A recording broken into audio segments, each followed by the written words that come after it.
안녕하세요. 미래 기독교 교육 이시강입니다. 다윗은 T자형 인물이자 융합형 인물이었죠. 우리 아이들이 다윗과 같이 현재나 미래가 필요로 하는 T자형 인물이나 융합형 인물로 준비되고 있는가 생각해 볼 일입니다.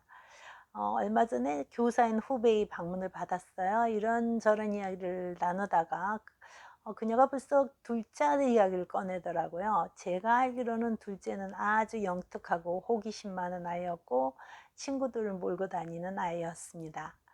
성적도 괜찮았고요. 학교에서 하는 각종 경연대회는 다 빠지지 않고 참석했던 아이였습니다. 근데 그 둘째가 고등학교를 뛰쳐나왔다는 거였어요.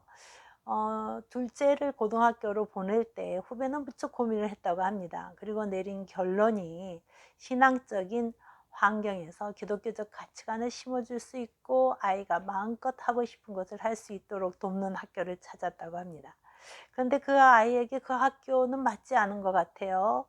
아이의 말이 자기는 힙합을 좋아해서 랩을 하고 브레이크 댄스를 하고 싶은데 그런 모습을 불량하다고 보고 나쁜 것으로 보고 워십을 하고 새벽 기도를 하는 아이들만 모범생으로 여긴다는 거였습니다. 결국 아이는요, 제발로 학교에서 나와서 절대로 돌아가지 않겠다는 사태가 발생하고 말았죠. 저는 여기서 잠깐 하나님 언약궤를 외워올 때요, 여호와 앞에서 다윗이 춘 춤이 어떤 춤이었을까 하는 생각을 해보았습니다. 옷이 벗겨지는 것도 모를 정도로 뛰놀며 춤을 춰서 미갈이 방탕한 자가 염치 없이 자기의 몸을 드러내는 것처럼 춤을 췄다고 업신여길 정도의 춤이었다면 브레이크 댄스에 가까운 춤이 아니었을까? 사실 사건의 발단은요, 학생의 신분으로 머리카락을 너무 길게 기르고 다녔다는 것 때문이었다고 해요. 아예 머리카락이 삼손의 머리카락도 아닌데 그 문제가 크게 번졌나 봅니다. 경고를 받았는데도 머리를 깎지 않았다는 이유로 아이는 세상적인 아이라는 소리를 듣게 되었고 순정하지 않은 죄가 덧붙여져서 식사 시간에 음식을 배식하고 반 아이들과 분리되어서 수업 시간에 들어가지 못한 채 종이 성경을 쓰는 벌을 받았다고 하네요. 성경은 상일 텐데요. 이 학교는 아이에게서 T자형이나 융합형 인물이 될 가능성을 빼앗은 것이 아닌가 이런 생각도 한번 해봤습니다. 아이는 청소년기를 거치고 있었어요. 청소년기 아이들은요, 나름대로 앞으로 어떤 인물이 될 것인가를 고민하고 자신의 정체성을 찾아가는 시기죠. 발달 심리학자 에릭슨은 이를 이렇게 말했어요. 나는 마땅히 되어야 한다고 생각하는 나도 아니고 내가 되고 싶어하는 나도 아니고 과거의 나도 아니다 라고 했습니다. 복잡하고 불안한 청소년들의 심리를 나타낸 말이죠. 청소년들은요, 이런 불안정한 상태에서 자기를 찾기 위한 시도를 합니다. 자신의 독특성과 특수성을 확립해 가야 하는 시기에 서 있기 때문이죠. 불안한 그들은요, 독립을 꿈꾸면서도 또 인정과 지지를 아주 강하게 원해요. 어른들이 보면 속 썩이는 일을 하고 있지만 그들은 나름대로 위기의식을 갖고 안간힘을 쓰고 있는 거죠. 정체성을 찾는 일에 실패하면 사회적 고정관념에 맹종하는 부정적 정체성을 갖게 됩니다. 어른들이 기대하는 대로 되는 것이 안전하다는 생각을 하게 됩니다. 그래서 자신의 잠재력과 가능성을 충분히 탐색하려는 시도를 포기하죠. 미래에 필요한 T자형 인물이기를 포기할 수도 있는 거죠. 기성세대가 이들과의 소통을 거부하거나 부담스러워하거나 낯설어 하면요, 그들은 방향성을 잡지 못합니다. 아이들은 각자의 방식대로 주변 사람이나 세상에 열린 자세를 갖고 있죠. 창조란 나, 우리, 사회, 이 시대를 살고 있는 사람들 속에서 이루어집니다. 새로운 자극이 외부에서 주어지지 않으면 창조를 이룰 수가 없어요. 그러므로 T자형 인물을 만들어내려면 활발히 교류할 수 있는 환경이 제공되어야 합니다. 창조는 혼자 하는 작업이 아니거든요. 더 많은 외부 세계와 소통하면 할수록 활성화되는 것이 창조입니다. 청소년기의 아이들은 자신이 옳다고 생각하는 일에 매달려서 다른 일에는 관심이 없는 듯이 허세를 부리기도 합니다. 그렇지만요, 결국 자신을 꾸준히 할 수 있는 과업을 찾아내는 작업을 하는 거죠. 그들이 이것저것 시도해 보느라고 가지가지 정말 여러 가지 짓을 하죠. 어른들 눈에는 한심해 보이기도 하지만 그러나 한때 열정을 다한 일들이 그들을 T자형 인간이 되게 하는 자원이 될 수도 있다는 것입니다. 창조형 인물은 혼자 골방에서 무언가를 이루어내려고 고심하는 인물이 이제는 아닙니다. 최근에 지인인 한 교수가 피란체를 가겠다고 하더라고요. 피란체의 중심 인물이자 르네상스 문화의 핵심 인물인 메디치 가문에 대해서 연구하기 위해서 가겠다고 했습니다.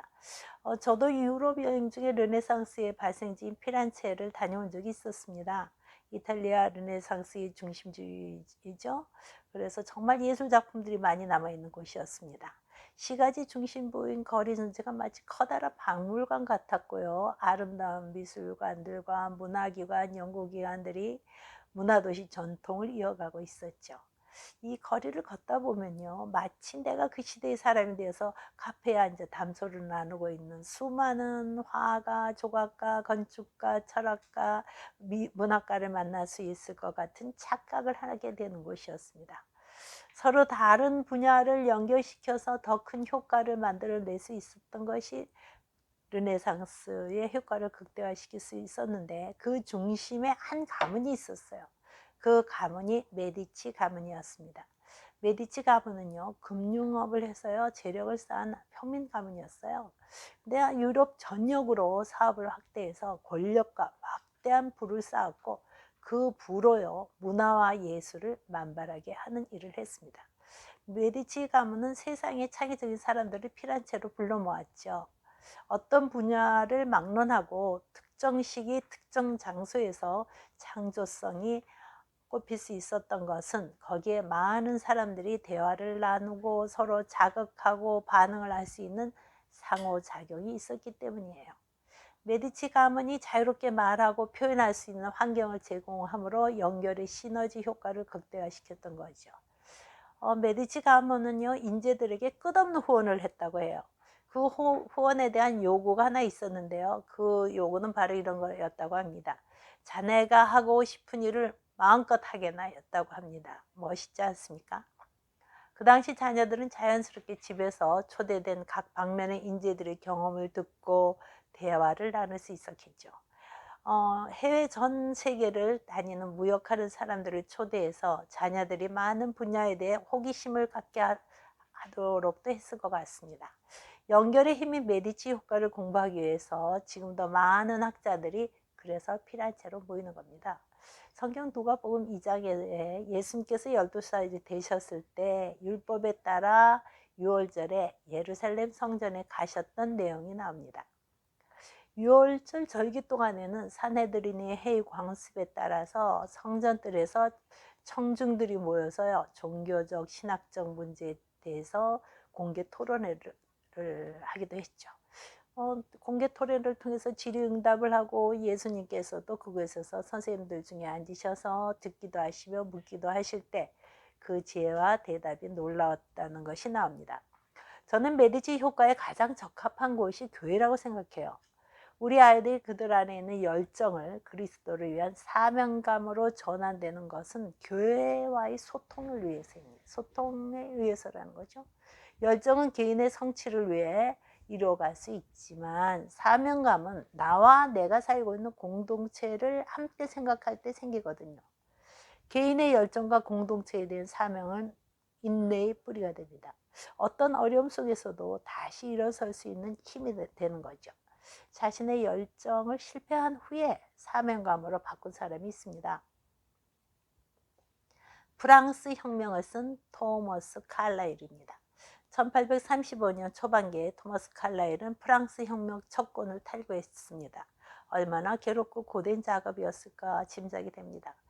2년 만에 겨우 집필을 마친 그는 친한 친구인 철학자 존 스튜어트 밀이 원고를 읽어보겠다고 하자 기꺼이 내줬습니다. 유용한 조언을 기대하면서요. 그런데 며칠 후 얼굴이 사색이 되어 미리 찾아와서 가정부가 쓰레기인 줄 알고 원고를 불쑥에 넣어 다 태웠다는 거였습니다. 그것은 복사본도 없는 원고였어요. 그는 열정이 불타버린 원고와 함께 사라질 판이었죠. 그는 절망했습니다. 그러나 그는 자신이 프랑스 혁명을 써야 하는 것은 공동체를 위한 사명이라는 생각을 하게 되었습니다. 그날 그가 쓴 일기는 너무 위대해요. 제가 생각하기는요. 그 내용은 이렇습니다. 능력이 남아있는 한 난 그 일을 그만두지 않겠다. 오 자신감이 있다면, 오 내게 자신감이 있다면, 그리고 내게 너무 벅차거나 힘겨운 일이 닥쳐오지만 않는다면 나의 마음은 가장 깊은 곳에서 하나님께 기도할 것이다. 분명 그분은 주실 것이다. 어쨌든 눈에 보이지 않는 스승이신 하나님께서 내가 원고를 그분께 내어놓았을 때 그것을 찢어버리시고 안 돼, 더 잘 써야 해 라고 말씀하신다면 내가 할 수 있는 일은 슬프지만 순종하는 법밖에 없지 않은가? 순종하고 그것이 최선이라고 생각하는 것이다. 자, 얼마나 대단합니까? 그는 다시 글을 쓰기 시작했고 또다시 2년 반 후에 그 위대한 프랑스 혁명을 끝마쳤습니다. 사람들은 그 책을 눈물을 흘리며 동시에 기도를 올리며 보아야 하는 책이라고 했습니다. 창조는 인내를 통해서 이루어집니다.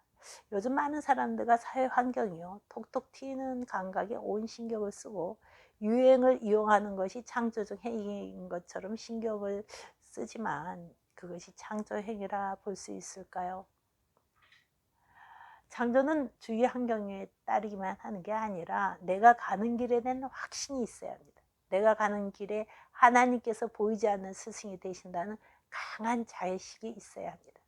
창조적인 인물이 되려면 끊임없이 변신을 해야 하는 거죠. 다른 사람과 다름도 추구하지만 어제의 나에 대한 집착도 버려야 해요. 어제의 나와 오늘의 나와 다름도 추구해야 합니다. 내가 살고 있는 사회에 대한 관심, 외부와의 긴밀한 소통, 자기 성찰이 있어야 하고 여기에 자신이 해야 할 사명감과 높은 열망이 더해져서 끊임없이 새로운 것을 탐색해 나가지 않으면 안 된다는 거죠. 그렇기 때문에 창조는요, 마침형이 아닙니다. 진행형입니다.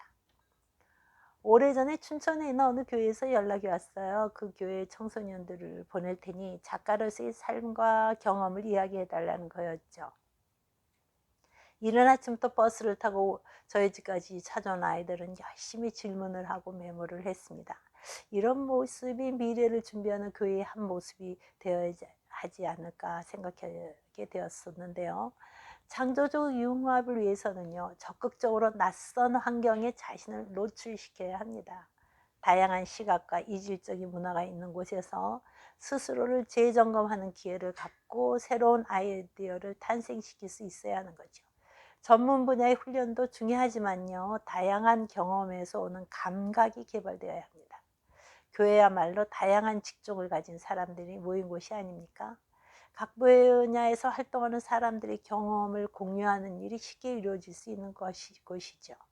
교회가 각 분야의 사람들을 융합해서 청소년들을 키우는 일뿐 아니라 지역사회를 위한 일을 계획한다면 뜻밖의 성과를 낼 수 있을 것 같습니다. 현재 속에서 미래를 교육하는 일, 각 가정과 교회가 많은 고심을 해야 할 것 같습니다. 건강하시고요. 다음 21강에서 뵙겠습니다. 감사합니다.